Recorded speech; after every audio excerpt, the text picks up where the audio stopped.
नमस्कार. मल्हार टीव्हीच्या सकाळच्या बातमीपत्रामध्ये आपलं स्वागत.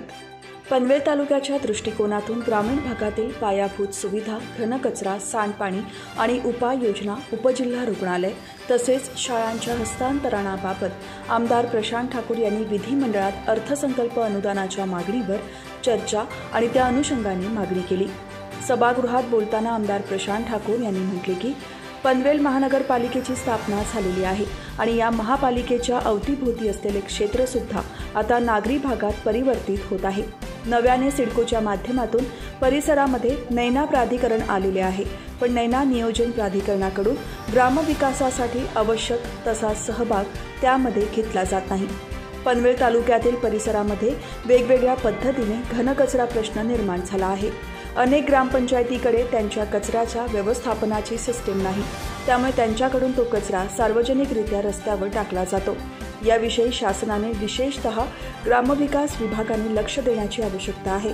या ग्रामपंचायतींना एकत्रित मिळून त्यांच्या घनकचरा, सांडपाणी व्यवस्थापन संदर्भात योजना अंमलात आणण्याची गरज असल्याचे सांगत सुविधांच्या बाबतीत शासनाने विशेष लक्ष द्यावे आणि नागरिकांना जास्तीत जास्त पायाभूत सुविधा मिळाव्यात अशी मागणी अधोरेखित केली. तसेच त्यांनी शाळांचे पनवेल महापालिकेकडे हस्तांतरण करा, पनवेल उपजिल्हा रुग्णालयात सुविधा उपलब्ध करा आणि मुख्यमंत्री माझी लाडकी बहीण योजनेतील ऑनलाईनमध्ये त्रुटी दूर करण्याची मागणी सभागृहात केली.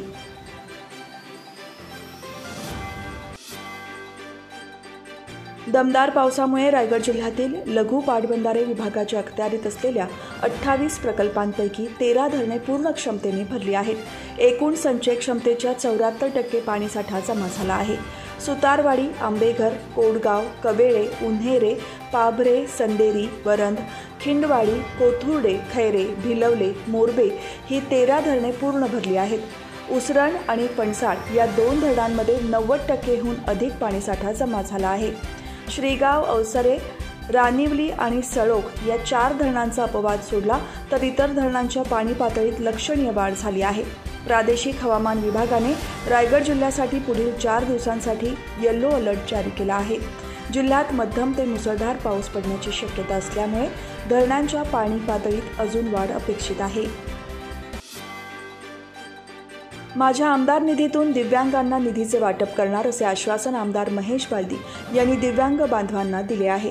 दिव्यांग निधी अभावी दिव्यांग बांधवांचे अनेक समस्या प्रलंबित आहेत. त्या समस्या सोडवण्यासाठी दिव्यांग बांधवांना आमदार निधीतील दिव्यांग निधीची अत्यंत आवश्यकता आहे. 2023 ते 2024चा आमदार निधीतील दिव्यांग निधी 30 लाख रुपये विविध उपक्रम कार्यक्रमासाठी मिळाले नसल्याने दिव्यांग बांधवांना विविध समस्यांना सामोरे जावे लागत आहे. त्यामुळे त्रस्त झालेल्या उरण दिव्यांग सामाजिक संस्थेच्या पदाधिकारी सदस्यांनी विद्यमान आमदार महेश बालदी यांची भेट घेऊन दिव्यांग निधी विविध उपक्रम कार्यक्रमाच्या स्वरूपात त्वरित मिळावे यासाठी त्यांना निवेदन दिले. दिव्यांग बांधवांनी आपल्या समस्या आमदारांसमोर मांडली. यावर दिव्यांग बांधवांच्या समस्या समजावून घेत 2 महिन्याच्या आत आचारसंहिता लागण्याच्या अगोदर दिव्यांग निधी आणण्याचे आणि विविध उपक्रम कार्यक्रमाच्या माध्यमातून वस्तू तसेच साहित्य स्वरूपात ते वितरित करण्याचे आश्वासन आमदार महेश बालदी यांनी दिव्यांग बांधवांना दिले आहे. यावेळी उरण दिव्यांग सामाजिक संस्थेचे सदस्य संदेश राजगुरू, उरण दिव्यांग सामाजिक संस्थेचे सेक्रेटरी उमेश पाटील, योगेश पाटील, मिल्टन मिरंडा, हर्षदा घरत, अस्मिता म्हात्रे, राजश्री घरत, माधुरी पाटील, ओम ठाकूर, गणेश पाटील उपस्थित होते.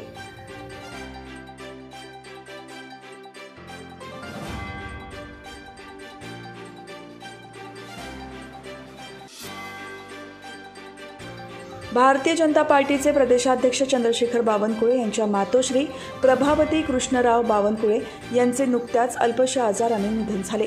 या निधनाची माहिती मिळाल्याने आमदार प्रशांत ठाकूर, आमदार महेश बालदी, आमदार सतीश कल्याण शेट्टी यांनी नागपूर येथे प्रदेशाध्यक्ष चंद्रशेखर बावनकुळे आणि त्यांच्या कुटुंबियांचे सांत्वन केले.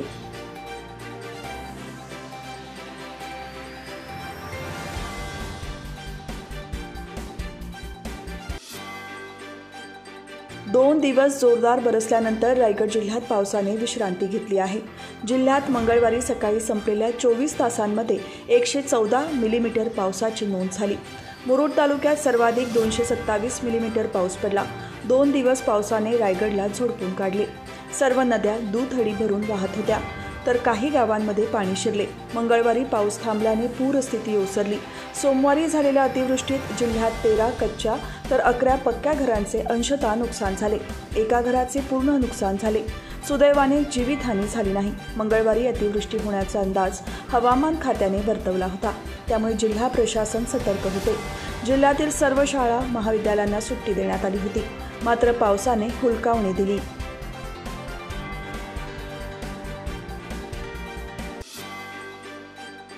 मुख्यमंत्री माझी लाडकी बहीण योजनेचा लाभ महिलांना लवकरात लवकर मिळावा, तसेच अर्ज भरण्यासाठी महिलांना सर्वत्र धावाधाव करायला लागू नये याकरिता पेण तहसील कार्यालय आणि नगर परिषदेच्या संयुक्त विद्यमाने महिलांसाठी शिबिराचे आयोजन गुरुकुल स्कूल म्हाडा कॉलनी येथे 8 ते 10 जुलैपर्यंत करण्यात आले आहे. या शिबिराचे उद्घाटन पेण विधानसभा मतदारसंघाचे आमदार रविशेठ पाटील यांच्या हस्ते करण्यात आले.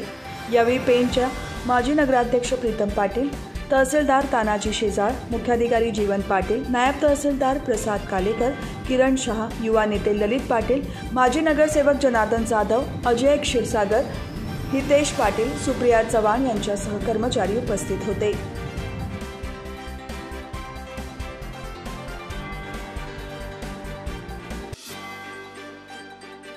मागील वर्षी पावसाळ्यात इर्शाळवाडी येथील दुर्घटनेनंतर प्रशासकीय स्तरावर दरडग्रस्त रहिवासी भागांचे नव्याने सर्वेक्षण करण्यात आले आहे. खोपोली नगरपालिका क्षेत्रात एकूण 3 रहिवासी भाग यापूर्वीच दरडग्रस्त आणि अति धोकादायक भाग म्हणून घोषित करण्यात आले आहेत.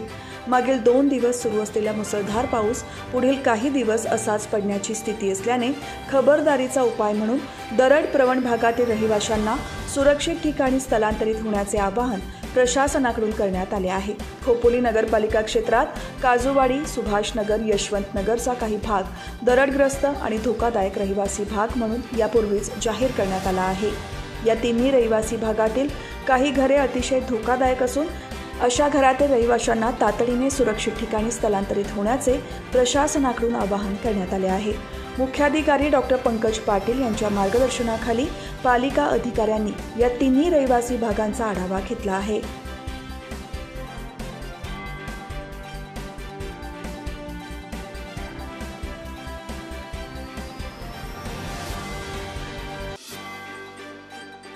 मुंबई पुणे एक्सप्रेसवेवर मुंबई लेनवर बलकरवरील चालक शमशेर दीन नारायण सिंग हा सोलापूर येथून कळंबुडीला जात असताना गाडीचे लायनर गरम होऊन टायरने पेट घेतल्याची घटना सुमारास घडली.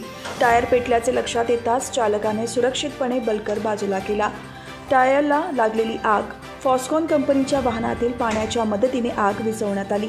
या दरम्यान वाहतूक सुरळीत होती. त्याची माहिती मिळताच महामार्ग वाहतूक पोलीस यंत्रणा, बोरघाट आणि खोपोली पोलीस स्टेशनचे कर्मचारी अपघातस्थळी दाखल झाले होते.